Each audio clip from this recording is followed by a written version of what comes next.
I'm a member of an online Christian community, and we meet from time to time to study a book of the Bible.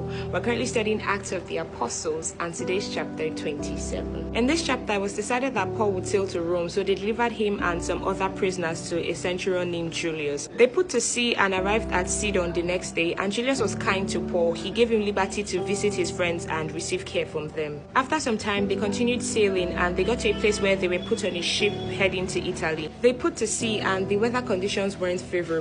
After much time, the weather conditions worsened, and Paul told them that it was dangerous for them to keep sailing, but the centurions didn't listen and they continued on their journey. Weather conditions continued to worsen, and it got to a point where they had to lighten their ships by throwing some things off. After some days in the middle of nowhere and without food, Paul stood in the midst of them and said, and I quote, Acts 26 verse 21 to 24, "Men, you should have listened to me and not have sailed from Crete and incurred this disaster and loss. And now I urge you to take heart, for there will be no loss of life among you, only of the ship. For an angel of the Lord whom I serve stood beside me this night, saying, do not be afraid, Paul. You must be brought to Caesar. And indeed, God has granted you all those who sail with you."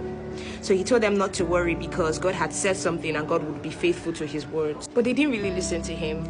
After 14 nights of traveling, at midnight, sailing conditions weren't looking good at all. The sailors were panicking and they were even considering escaping from the ship, which is very funny to me because escaping to where? Paul told the centurion that for them to be saved, the men had to remain on the ship.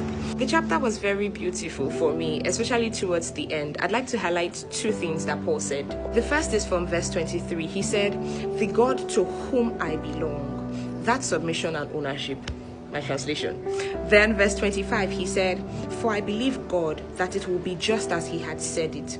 That's complete trust. So Paul completely believed God, and I completely believe Paul. Maybe it's because I'm outside of the chapter and I have the gospel, but let's look at the surroundings. They hadn't had favorable conditions for most of the sailing, and obviously weather conditions didn't get better after Paul's speech, seeing as how the sailors wanted to jump out rather than remaining on the ship. They were scared for their lives. And obviously this weather conditions was witnessed by Paul, but God had already said something, so Paul was standing on the words that God had already spoken. So this is my point.